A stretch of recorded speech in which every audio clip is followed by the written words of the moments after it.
Hi, my name is Farah Jaja. My ethnicity is Arab and I come from Syria. My name is Daniela Cervantes and I'm Mexican. My name is Rumeidi Amran and my ethnicity is Nigerian. My name is Adora Yang and I'm Hmong American, but on a broader spectrum, I'm Asian American.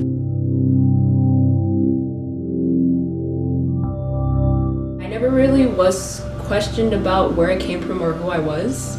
Like, everybody just knew that I was proud of who I was and they just went with it. I grew up in Fresno, California, and that area is known to be heavily populated with Hmong people, so racial-wise, I never was like teased or judged for being Hmong since there was so much Hmong people there. It was just very hard accepting my identity because for most of my childhood, I've always wondered why me? Why was I placed into this culture where I'm so different from everyone? Because I would always be ostracized by other students. I got bullied a lot and I was just different.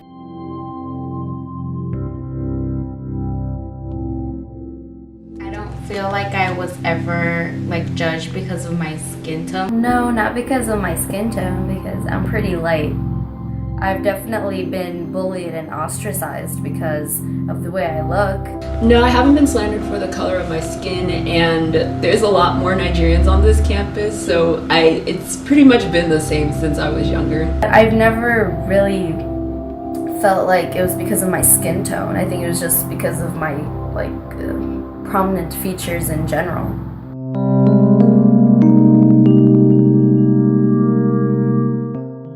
The catcalling did not start until after I graduated high school. When I was in the 8th grade, I went to a private middle school.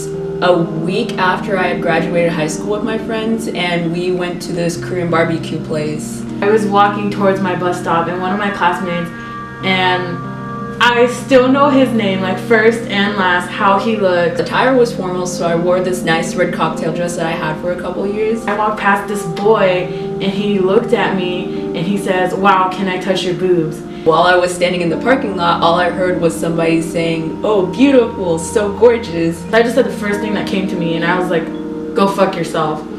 And then I guess one of, the teachers or the after school, adult people, they saw the whole scene happen, and I guess they didn't see everything that happened, but they just looked at me and they were like, "Well, young lady, tomorrow afternoon we'll see you in detention."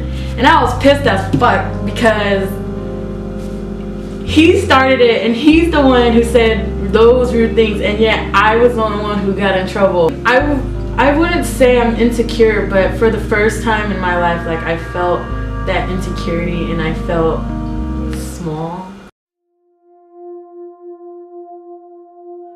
There are a lot of instances where I felt like I was told I couldn't do things because I was a girl. Especially when it came to just if my brothers could do something, sometimes I wasn't able to because you're a girl, we want to make sure you're safe, and my dad was protective of me since I was his only daughter, so he didn't want anything bad happening to me.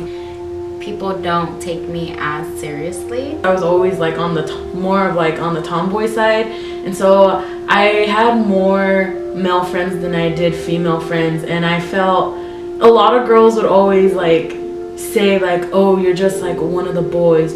I used to go help out at my uncle's mechanic shop, and people go above me when they need somebody because I'm a girl. I can help you. I know what things are called. I'm knowledgeable of the names of the things that we're selling. Just because I'm a girl doesn't mean I can't do these things.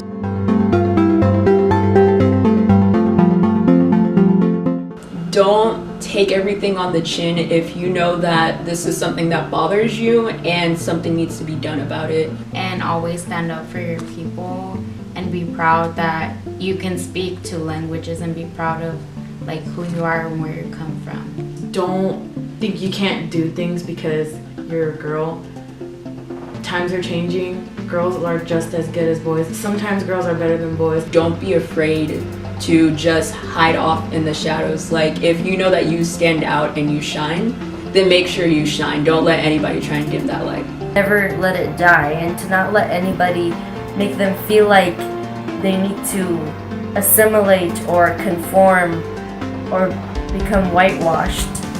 Because at the end of the day, our culture is a big part of our identity. And it's not just our personality or our hobbies and stuff like that.